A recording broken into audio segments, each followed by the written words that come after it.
If you are on YouTube now on the live, let me know you're there so we can chat. Okay?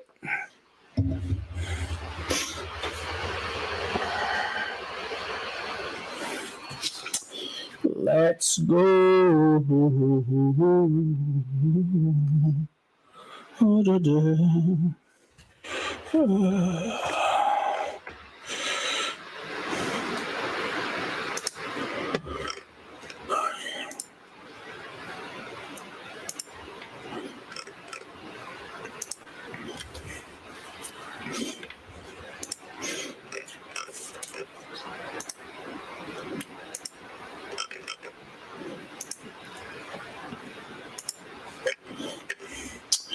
All right. We are live here. Hey, Jeff. Hey, buddy. Delmar, good to see you here, buddy. How are you? It's awesome. So good to see you here today. Tonight. Hey, Flávio. Flávio tá na área.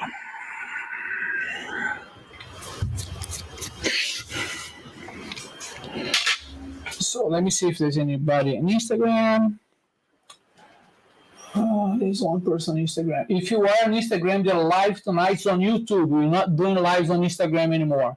YouTube.com, Clay Souza Official. Head over there that I already started the live over there. Just waiting for more people to get in here. Hey, Anthony, how's it going? Good to see you all here.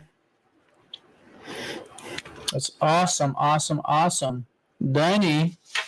Danny's here.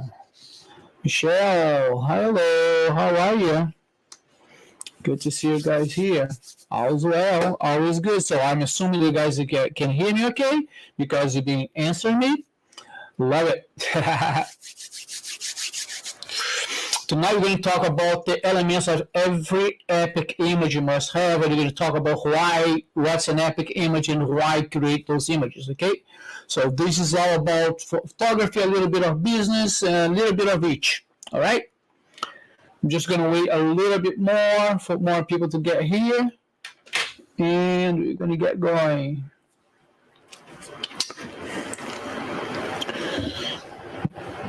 All right. It's a busy week for us this week. Shooting an event tomorrow. And then on Friday, driving to Shutterfest. Some business, 12-hour drive to Shutterfest. Cool. Thanks, Delmar. Thank you. Exciting. Got a bunch of stuff happening there. Got a shooting on Sunday, shooting on Monday. I'm teaching 2 classes on Tuesday and 1 on Wednesday, or 1 on Tuesday, 2 on Wednesday. I think 2 on Tuesday and 1 on Wednesday. And then heading back on Thursday because Friday we have a wedding already, so can't hang out at Shutterfest this year. That's why we're going earlier. Yes. Pretty cool. Good to see you all here. Thanks for joining. So let's get this live open of the zones. Let's wait 2 more minutes, see if we can get more people here. In the meantime, do you guys have any questions for me? Anything you want to ask about photography? Anything goes, let me know and I'll answer them. Oh, my friend Mark is back. How you doing, buddy? Good to see you. Good to see you all here. Exciting. Today I'm wearing my incredible shirt because we have an incredible topic. So I'm back on the getting back into the groove of things slowly. We're getting back into the superhero shirt theme. 1 more minute and we get going, okay? Just wait for people to get here so we can get everybody in the same page and get started. Yeah, so this year I'm teaching 3 classes at Shutterfest. One is more of a business type of class. Another one is what we call the hands-on. It's where I'm going to be shooting and people are going to be shooting with me. I'm going to teach people how to shoot. And it's about posing. It's about, the name of the class is One Light, One Location, Fast Bride and Groom Portraits. So yeah, and the third class is about bridal shows, how to do bridal shows. So we actually taking our booth to show the fest. We're going to set up our booth there and start doing mock-up shows and dealing with which rejections people have and guaranteed ways to get that bride email, because that's what we want. It's going to be a fun event. All right. So 8:13, let's get going. Let me do my official introduction here, and we're going to get going.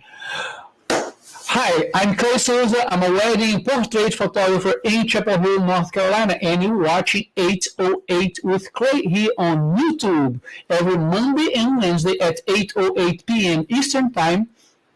I go live here on YouTube to talk about photography. We talk about the 3 pillars to an amazing and desirable photography. And those pillars are lighting, composition, and posing. Always reminding people that posing and directing goes hand in hand.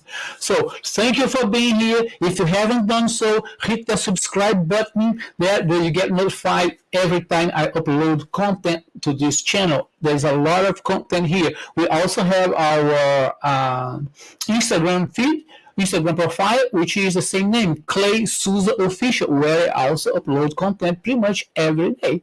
So let's go in. Tonight we're going to talk about what are the elements that create an epic image. But before we talk about those elements to create an epic image, I want to answer a few questions. I had a bunch of questions in my inbox this week, and I want to answer 3 of them. Pick 3 of them, and I'm going to answer those questions right now.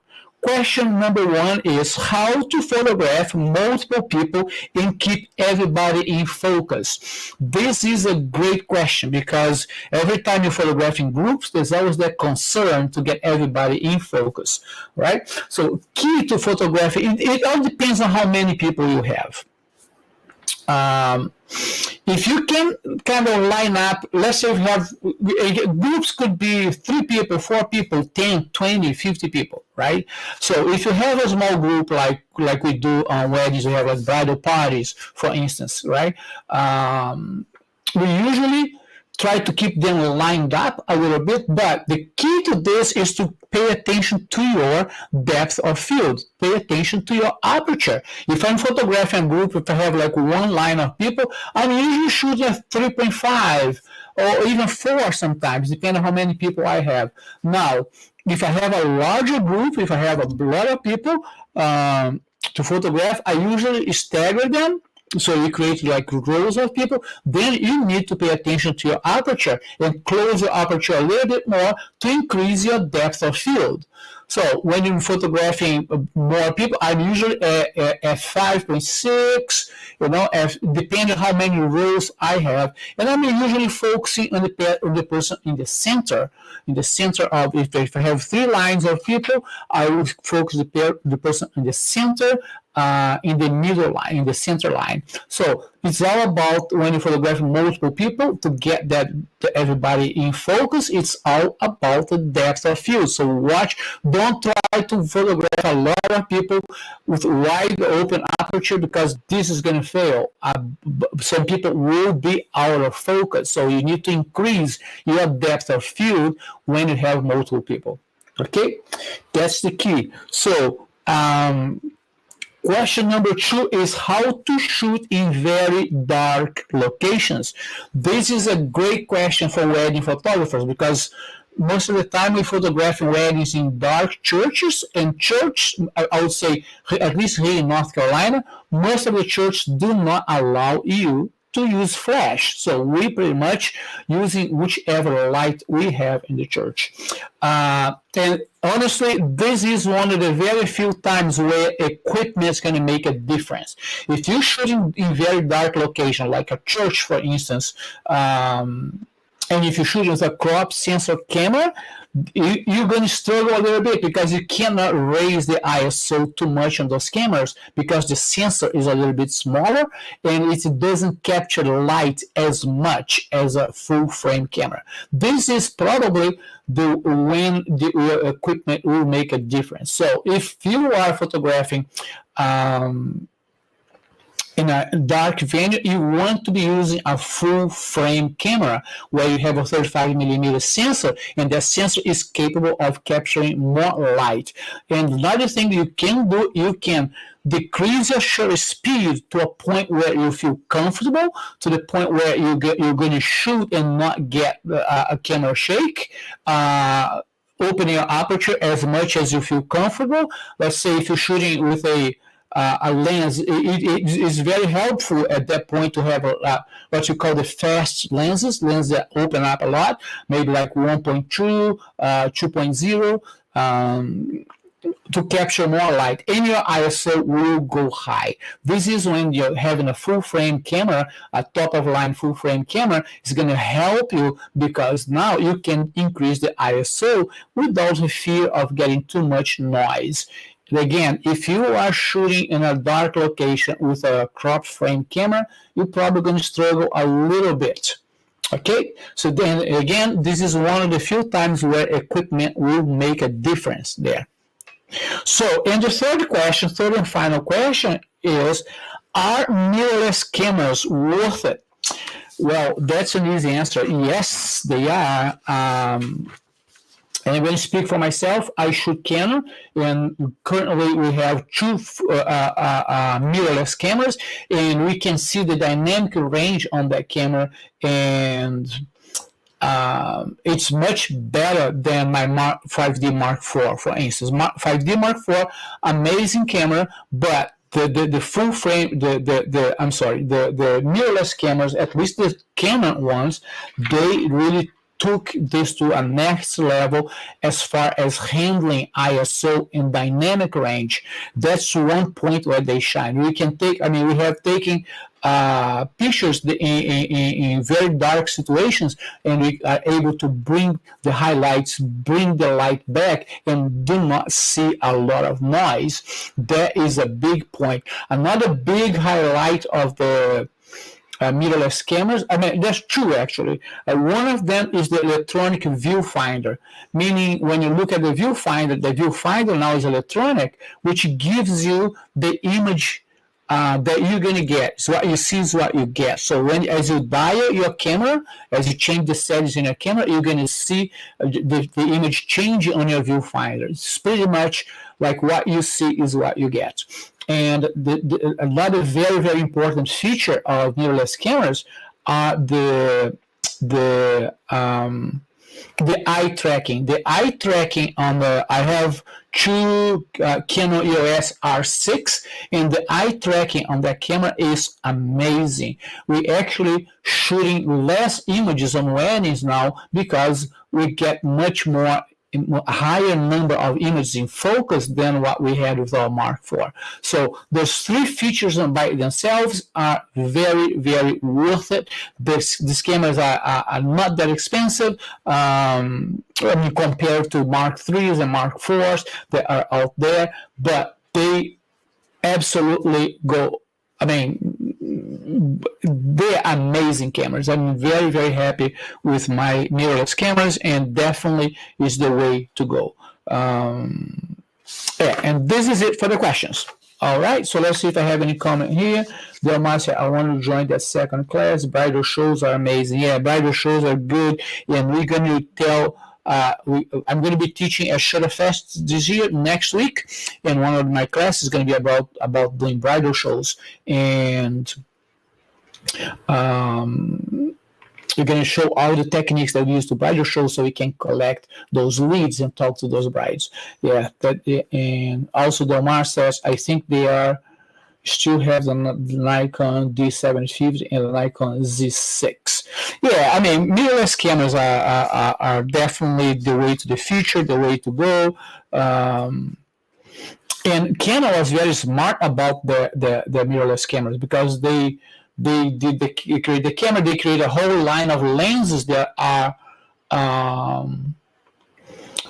to be used with the mirrorless cameras. But what they did, they create an adapter that you can use, put an adapter in it, and you can still use your regular lenses with the mirrorless camera. Meaning you don't have to buy cameras and all your lenses again. That would be very costly. So they did that, and that's what I use, and I see no difference between my images that come from the camera, from the mirrorless camera with the adapter, and the native Mark IV. So there's no image degradation there. Focus is as fast as normal. So they honestly, they did an amazing job. Let me see if there's anybody here on Instagram. No. All right, cool. So let's jump into this epic image stuff. So what are the elements of any epic image must have? First of all, let's talk about what's an epic image and why create epic images. You know, if you follow me for a while, you know I'm all about being different, separating ourselves from what everybody else is doing right now. That's the only way to get your clients to get new clients, to get your work being seen by people, and separating yourself from what people are doing. You could separate yourself in different ways. The way that I do is through my imageries, creating like dramatic images with the real colors of skies and dramatic poses and dramatic lighting. This is how I separate myself from everybody else in my area. This is what works for me, and I always create on every wedding that we shoot. I always create what I call the epic images, which are the environmental portraits. I think it's one of the highlights of our work. People hire us to shoot the weddings because they're looking for those big images. But those big images, they have to be, number one, they have to be perfect. You have to be really, really detail-oriented, and they take time. You have to draw your timeline. When you do your timeline, you have to make sure that you have time to create those images. They are not the type of image that you just go there and go like and boom, and you're done. No, because you have to have the perfect dress, the perfect pose, the perfect expression, because the goal of those images to be that you can sell them big, 24 by 36, 30 by 40, 40 by 50, big image that people are going to put in their house, their walls, to decorate their walls. So they need to be perfect. So when you're thinking about epic images, this is what my concept of an epic image is. But does the whole wedding goes like that? No, it doesn't. Those images, they are created when you create the portraits part of the image. And I'm going to show you a few images here as I talk about them. So let me share. The number one item that I noted here on my notes is pay attention to location and the lighting hitting the location, the light hitting the location. When you get to a location, you need to know if do you need to change the light that's hitting the location now, or is the light good to go? Let me share. As I talk about this, let me share the image that I'm talking about here. I'm thinking about. Hold on, where is it? Where did it go? It was here.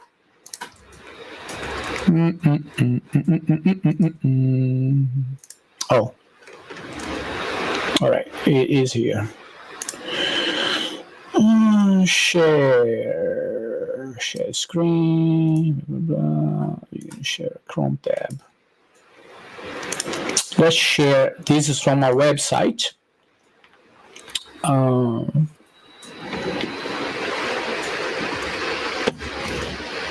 me go back here. Yeah, so this is a wedding that we did last year.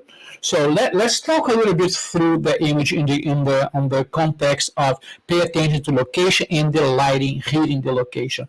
This is, as you can see, the sunset to the right of the couple, camera right here, and this is one light setup. I'm most of the time shooting those epic images with one light setup because we don't have a whole lot of time to create them, so we need to move fast, right? So the way we do this, we first of all dial our ambient light using the camera, and then we light the couple with flash.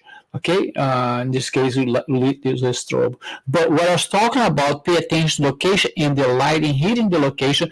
So we wait for the sunset because this is the time where you don't have a whole lot of harsh light on the couple, you don't have harsh light on the ground, and you can balance the light pretty much the way we want. But as you can see here in this image, if you look at composition wise, I don't have two things that I don't have here is I don't have any distractions behind the couple. Okay, and look also where the horizon line is. It's not cutting through their heads, right? So it's free of distraction. The couple has more light than the background. This makes the couple pop a little bit. And this is one of the images that we sell as a big wall art. We usually create 5 or 6 of those during a wedding day. But it's important for you to remove as many distractions that you have on your scene as you can, because you want the folks to be the couple. That's pretty much it. If I had put them against that tree over there, one of those trees here, if I have, let's say I have moved like camera left and they were against that tree, that's camera right, you wouldn't have that same effect because the background behind their head wouldn't be like a clean background. Okay, all right, so we talked about background distraction, line cutting through the heads and that type of stuff. Another thing that we need to be aware of is light spills. Avoid light spills. Let's look at this image here, for instance. This is an indoor image. This is inside Duke Chapel. As you can see, the light, a couple was lit like one light again, one big soft box, camera right on that case, and there's no light spills. You can see on the ground, there's no light spilling on the floor. There's no light spillings on the little walls around them. There's no light spilling on the background. This is very important. On Monday, we talked about light spills. So I'm giving you here examples now to complement whatever we talked about on Monday. So there's no light spills. This is very important. This shows your clients how you manage the light, how you can control the light. Because once you become a flash photographer, once you become the type of photographer who can use created light. That's how I call them, the created light, the light that we create. It's not the light that's in the ambient. It's your job to control the light. You can't just let the light spill and go all over. No, because remember, people's eyes will always go to the brightest part of the image. Right? So we want to keep the light spills to a minimum. Like in this image, for instance, you don't see any light spills in here. Let's see if we have another one from inside the church. So you can see no light spills there. So the veil is well lit, the bride and groom are well lit, the background is darker, but there's no light spills. That is a big, big, big, big thing. Okay? So another thing that you need to be aware of is where to place the light. Which side do you place the light? Let's look at this one over here. Okay, so this light here, you can see the bride has her back to the camera, but you see how she's looking right. Why is she looking right? Because the light is on the right side. If I had her looking the other way, I would be lighting the back of her head. I think I have a better image to illustrate this here. Let me see if I do. Did I put those images over here? What is it? Portraits, maybe?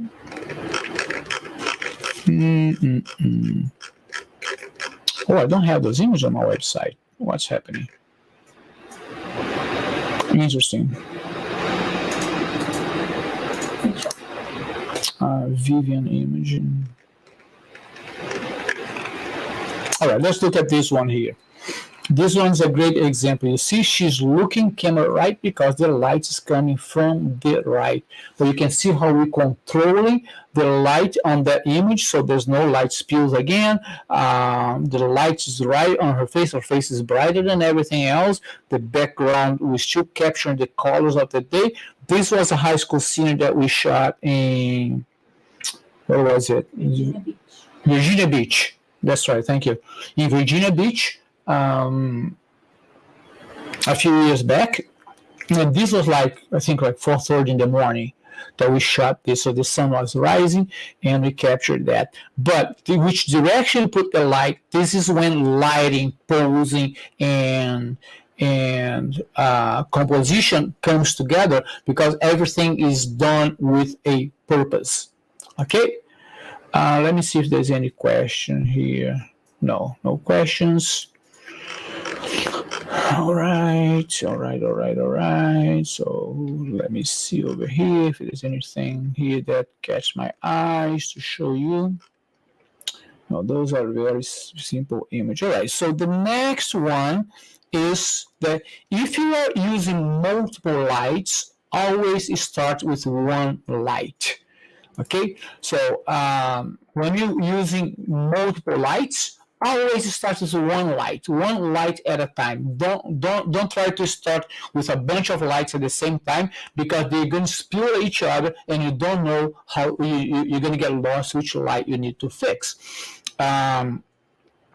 Multiple lights is always a little bit tricky. We have to be careful when we shoot with multiple lights, because they will spill in other scenes and that type of stuff. I have shot with like I think the max that I've done is like 4 lights set up. Let me see if I can find the image here. It wasn't sure fast. 21.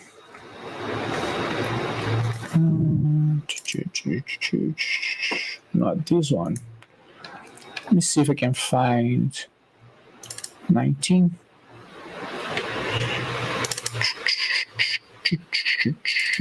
Let me see if I can find one that I did multiple lights. Olivia, is that her? Oh, come on. Yeah, that's her. This image here, for instance. This image is very dramatic, intentionally dark, intentionally very dramatic. But I have, I think, 4 lights on this one here. Let me show you. This one. I don't know how it's going to show to you. So we have the main lights, the light that's lit in her face. We have camera left. Okay, we have a little bit of Rembrandt lighting pattern there. This image, guys, is intentionally shot darker, like I want a very, very dramatic style. So the two lamps that we have there, they have like orange light. So I use the second light. It's a speed light that's behind her, pointing up to paint the wall and the mirror behind her, and that light has a blue gel on it. And I also have a third light that is camera left here, kind of lighting her legs a little bit, because the way it works when you shoot multiple lights, sometimes you have to grid the lights so they don't go too wide and spills into other scenes.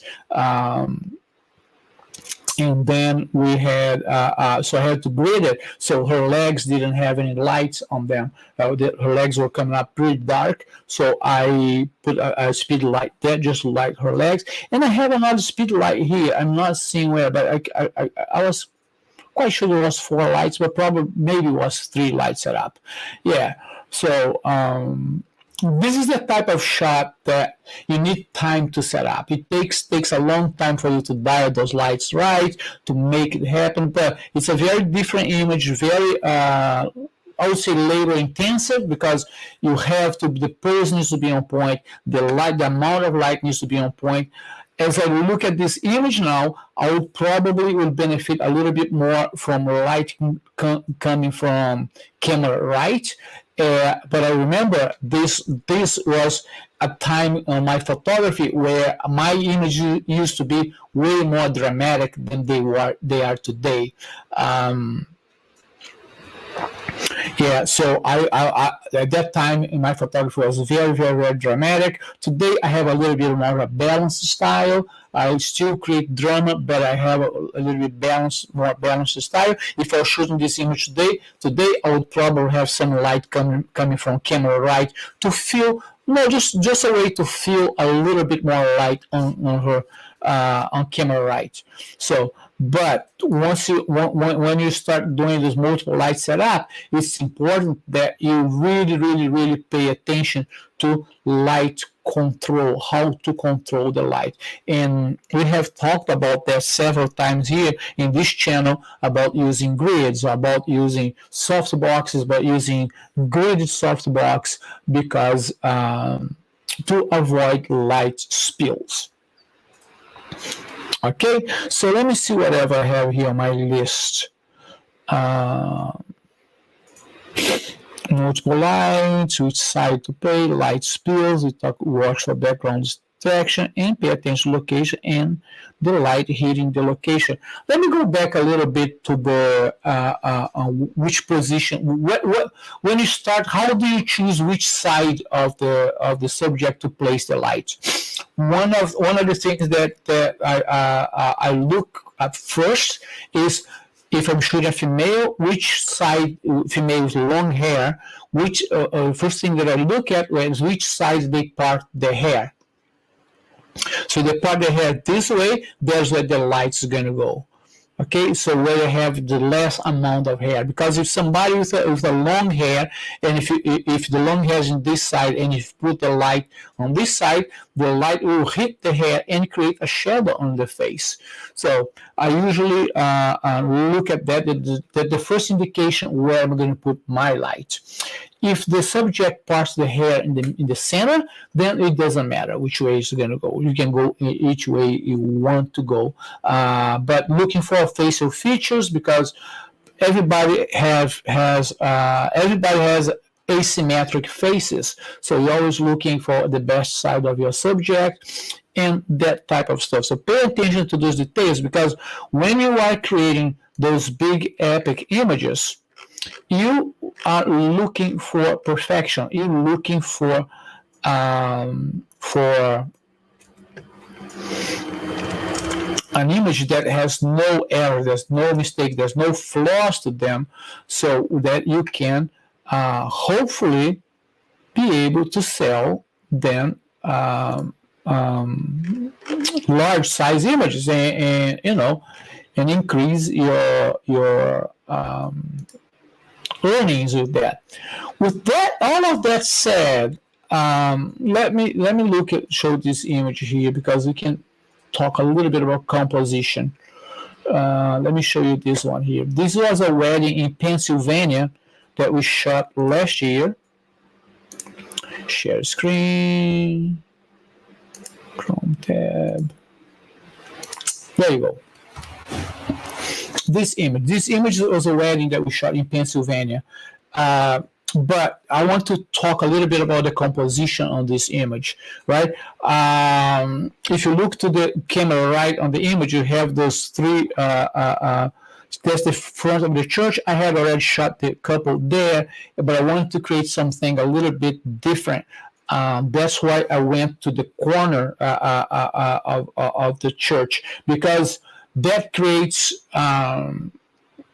leading lines into the couples, right? So we looking at, I've talked about this several times when doing compositions. We always trying to create shapes, and this image here, the church, the way the corner works, it's a big triangle. If you look at the shape here, it looks like a big triangles, and triangles are always pleasant to the eyes. So I'm always trying to look for triangles here and there where we have triangles.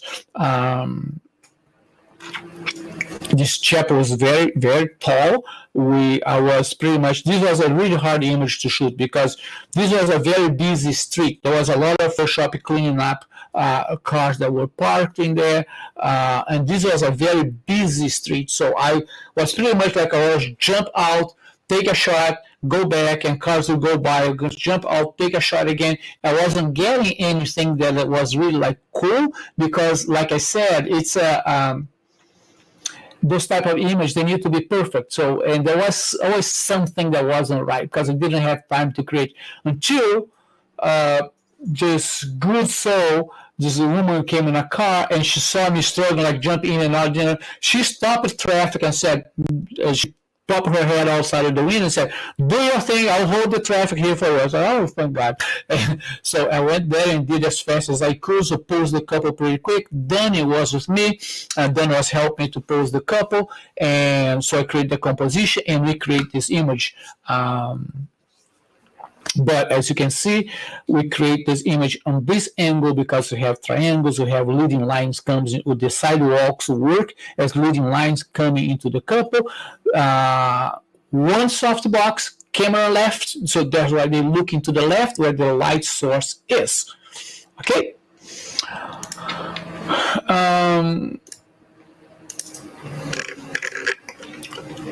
Pretty much when you create those images, why you create those images? Because you want, I mean, I'm very big on prints. I think we all should be selling prints. And the whole nonsense that people don't buy prints because everybody wants digital, they don't buy because you're not offering. And sometimes you're offering, but you need to create those different images, images that people will want to hang on the walls of the house, to decorate the houses with their own images. I mean, it's an amazing feeling when you go to a client's house and you see your image hanging in there.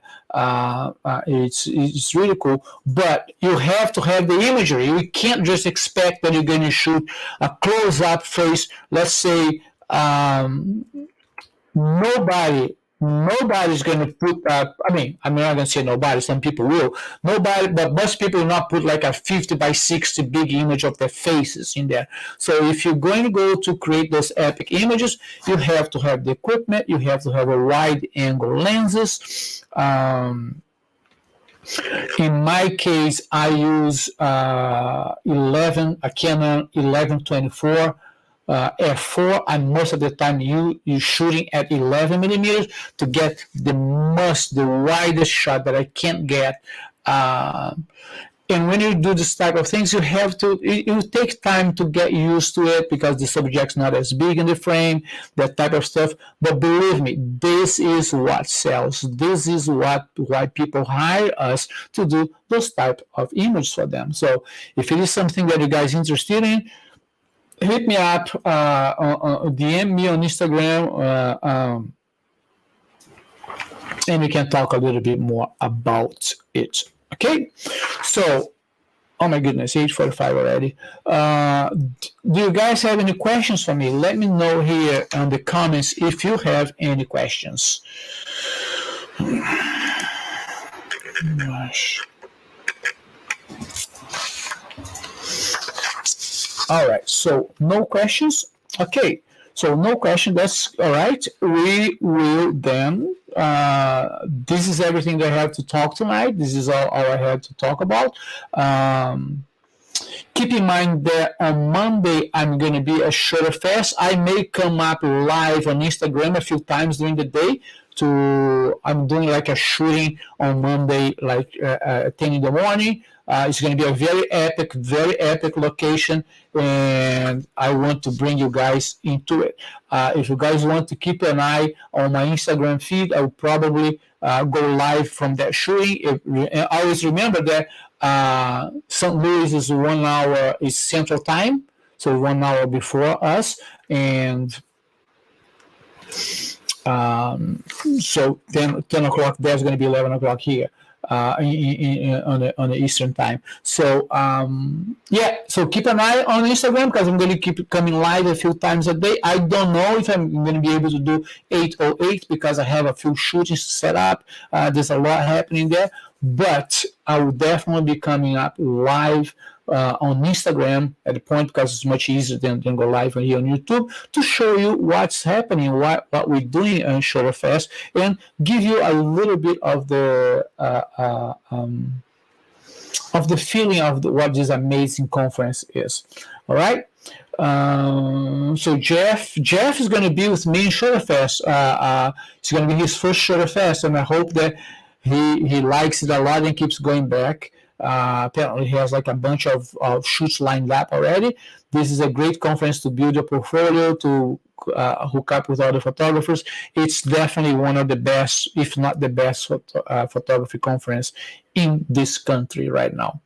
All right, so guys, thank you so very much for watching. Thank you so very much for being here. I truly appreciate each and every one of you, and I will see you next week. I'll probably go live on my trip and that stuff. So from now on until the end of next week, we're going to be playing by ear, because we're going to be Shooterfest, and I don't know what times I will come live, but I will definitely come live a few times on Instagram. Okay, keep an eye on our Instagram, Clay Souza Official. Thank you guys for watching. Thank you guys for being here. Thank you for your support. And this is it for tonight. Bye. I will see you in a few days. Bye-bye.